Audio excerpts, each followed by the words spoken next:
बिस्मिल्लाहिर्रहमानिर्रहीम। अस्सलाम वालेकुम दोस्तों, उर्दू की एक न्यू वीडियो और एक न्यू टॉपिक के साथ आज एक बार फिर मैं आपके साथ हूं। तो आज की जो वीडियो है सऊदी अरब की हुकूमत का बहुत ही बड़ा ऐलान। तो वीडियो स्टार्ट करने से पहले जिन दोस्तों ने अभी तक मेरा चैनल सब्सक्राइब नहीं किया हुआ वो सबसे पहले चैनल को सब्सक्राइब कर लें ताकि इस तरह की मालूमाती वीडियो सबसे पहले आप तक पहुंच सके। तो चलिए दोस्तों वीडियो स्टार्ट करते हैं।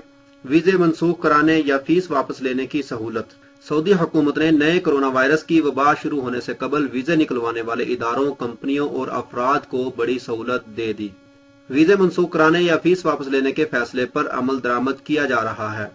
याद रहे कि वीजे निकलवाने वाले खौफजदा थे कि वबा की वजह से परवाजों पर पाबंदी और दीगर हिफाजती इकदाम के बायस वीजे इस्तेमाल नहीं हुए और फिल वक्त उनसे इस्तेफादा मुश्किल नजर आ रहा है। ऐसी सूरत में उनकी भागदौड़ और वीजा फीस जाया हो रही है।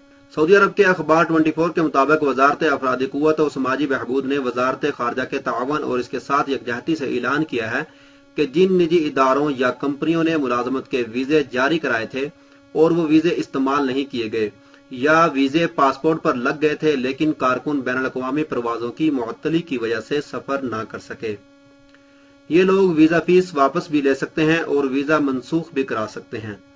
तो दोस्तों इसका एक तो बहुत ही फायदा भी है कि जो आपके वीजे हैं वो आपने लिए हुए हैं, पासपोर्ट पे लग चुके हैं, आप वापस नहीं आ सके सऊदी अरब में, तो अगर आपका कफील कोई अच्छा है या जिन दोस्तों ने वीजा फ्री लिया हुआ है तो उनकी वो वीजा फीस जो है 2000 रियाल जो है वापस हो सकती है। लेकिन इसका बहुत ज्यादा बड़ा नुकसान ये है कि जो दोस्त यहाँ से वीजा खरीद कर गए हैं या जिन्होंने किसी और से वीजा खरीदा है 6000 रियाल का, 7000 का या 8000 का, या वो शिरके जिन्होंने वीजा निकलवाए हैं पाकिस्तान, इंडिया, बांग्लादेश या कहीं भी उन्होंने वीजे भेज दिए हैं यानी कि वकाला करा चुके हैं, तो वकाले की फीस भी है, वीजे की फीस भी है और वहां पे जो पाकिस्तान में या इंडिया में कहीं भी वीजा जो लगवाई है उसकी फीस भी है। ये बहुत ज्यादा नुकसानदेह अमल है। इसके बरक्स लेकिन हुकूमत ने अपनी जो काविश थी उन्होंने अपनी वो काविश पूरी की है कि वीजा फीस जो है हम वापस कर सकते हैं। जब भी इंटरनेशनल फ्लाइटें बहाल होती हैं आप दोबारा वो वीजा निकलवा सकते हैं।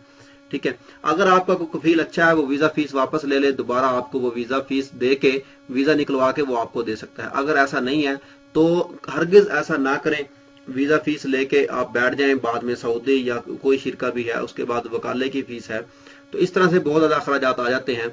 आप कुछ देर वेट कर लें, हो सकता है अल्लाह के करम से ये वबा खत्म हो जाए और आपका जो वीजा है बेकार ना जाए। और खासतौर पे वो दोस्त जिनका वीजा एक्सपायर हो चुका है, पाकिस्तान में वीजा लगने की डेट जो थी उसके बाद 3 महीने की डेट होती है वो एक्सपायर हो चुकी है, वो खौफजदा ना हो सकता है कि सऊदी हुकूमत कोई 1 या 2 महीने का टाइम दे और वो वीजा को एक्सटेंड कर दे। तो ये बहुत ही अहम खबर थी कि जो दोस्त वीजा फीस वापस लेना चाहते हैं वो वीजा फीस वापस ले रहे हैं। हुकूमत वीजा फीस वापस कर रही है लेकिन आपको मिलेंगे वो 2000 ही रियाल। ठीक है, लेकिन आप दोस्तों ने, कई दोस्तों ने वीजा फीस जो है 2000 की बजाय आपने किसी को 5000 दिए हुए, किसी को 7000 दिए हुए, तो ये आपका बहुत बड़ा नुकसान होगा। तो इस वजह से आप थोड़ा सा इंतजार करें, अल्लाह करीम है, इंशाल्लाह बेहतर ही होगा। तो ये थी दोस्तों आज की वीडियो, मैंने चाहा मैं आप दोस्तों के साथ शेयर करूं। अगर आपको ये वीडियो पसंद आए तो दोस्तों मेरे चैनल को सब्सक्राइब, वीडियो को लाइक एंड शेयर जरूर कीजिएगा। तो मिलते हैं किसी न्यू वीडियो में किसी न्यू टॉपिक के साथ, तब तक के लिए मुझे दीजिए इजाजत। ओके, अल्लाह हाफिज।